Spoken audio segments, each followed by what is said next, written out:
Yahweh, Barakatah Yahweh Shah. Barakatah Yahweh, Barakatah Yahweh Shah. Call Allah Yahweh by Hashem, Yahweh Shah, by Hashem, Rakakadash. Double honor to the elders and possible great millstones. Peace and sanitation to all the brothers and sisters that's in the truth and steady coming in. Shalom. Welcome back to Faith Before Steps. I just want to basically go up into a little bit about the elect. Now let me see. I got 9 precepts that's going to solidify that the elect is the elect of Israel. So, I want you to be edified, and let's just jump right into it. Let's start off in the New Testament, in the book of Romans, the 4th chapter and the 14th verse. And it reads, "For if they which are of the law heirs, faith is made void, and the promise made of none effect." Because the promise went to Abraham, Isaac, and Jacob. The promise didn't go to no other people. It say, because the law worketh wrath, for where no law is, there is no transgression. Therefore it is of faith that it might be it might be by grace to the end of the promise might be sure to all the seeds, not seeds, it's a seed, not to the only which is of the law, but to that also which is of the faith of Abraham, who is the father of us all. As it is written, I have made thee a father of many nations. Now Abraham was made a father of many nations. He was made the father of the 12 tribes of Israel, which is many nations. Before him, whom he believed, even Yahweh, who quickened the dead, and called those things which be not as though they were. So it's like, who against hope believed in hope? Who against hope believed in hope, that he might become the father of many nations, according to that which was spoken, so shall thy seed be. And being not weak in faith, he considered not his own body now dead, when he was about 100 years old, neither yet the deadness of Sarah's womb. He staggered not at the promise of Yahweh through unbelief. So he believed to the day that he died. It say, but was strong in faith, giving glory to Yahweh Shah. So,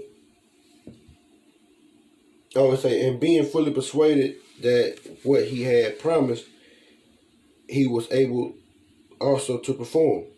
So, Abraham had faith until the day he died, that the Heavenly Father was going to fulfill his promise. And what is the Most High doing to this day right now? Waking up Israel, waking up the elect, fulfilling that promise. You just don't even know what's going on.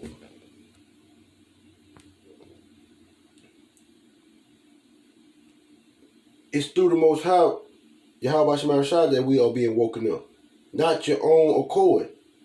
You are not waking yourself up. I don't care who you are.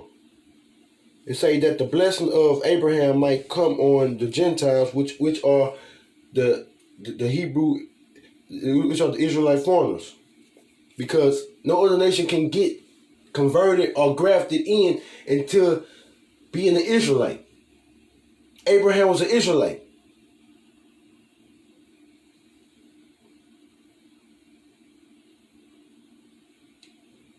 Through Yahweh Shah Mashiach, that we might receive the promise of the Spirit through faith. So that's what we wait on, man. The blessing of Abraham. which is given to who? The nation of Israel. So from there, Isaiah, the 45th chapter, and around the 25th verse. And it reads, in the heavenly Father, Yahweh shall all the seed of Israel be justified and shall glory. That's plain. All the seed of who? All the seed of Abraham. So Israel will be saved ultimately. As a whole nation, Israel will be saved ultimately.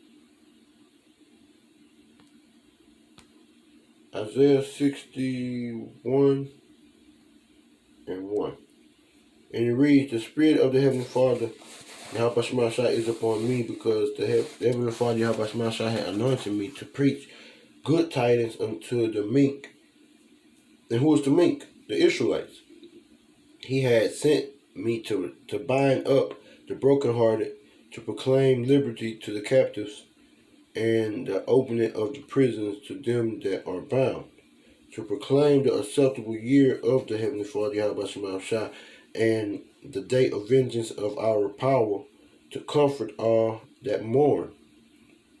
That's Israel within the whole, man. It's like to appoint upon them that mourn in Zion, to give unto them beauty for ashes, the oil of joy for mourning, the garments of praise for the spirit of heaviness, that they might be called trees of righteousness, the planting of the Heavenly Father, Yahweh Shemashah, that he might be glorified. So it's just more edification. It's just more and more proof that the Most High is working with the children of Israel and not these other nations. I got two more precepts and I'm gonna end it, because I feel that the point has already been made, but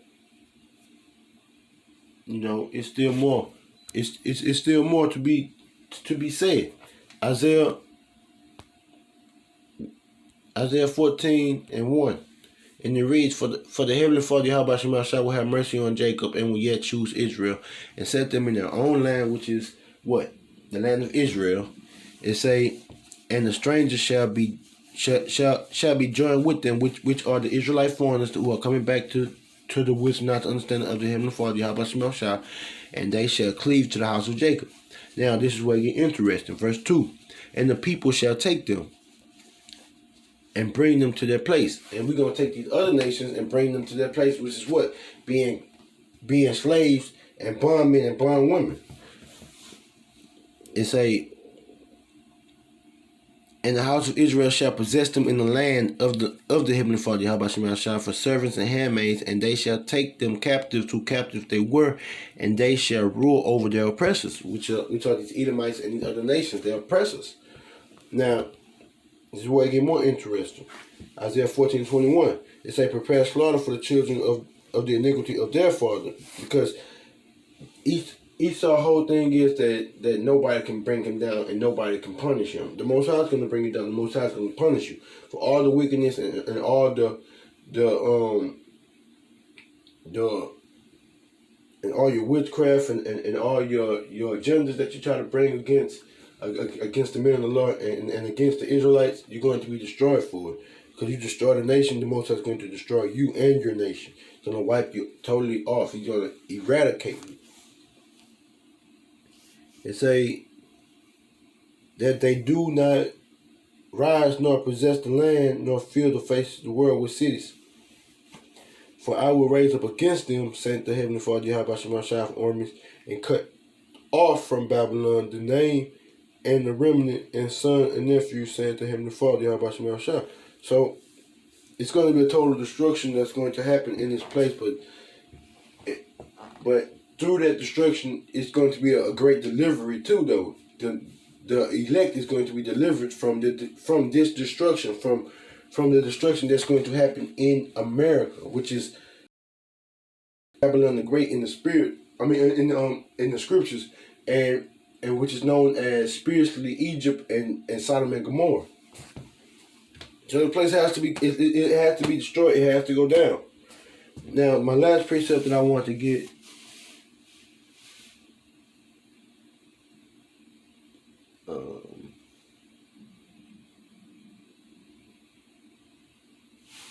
My last precept. Romans.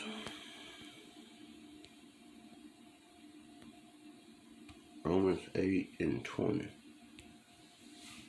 And it reads, "For the creature was made subject to vanity, not willing, but by reason to him who has subjected the same in hope."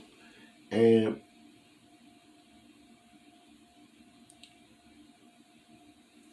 you know, the Most High made bodies for salvation, and He made bodies for destruction. He made bodies for prophets. He made bodies for false prophets. He made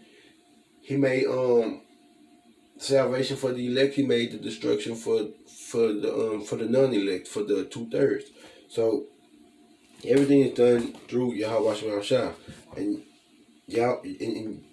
and ultimately the Most High chooses the elect. The Most High chose the elect from the beginning of the world, from the beginning of the foundation. So, without due said, that Philip was made. So, until the next video, I say Shalom.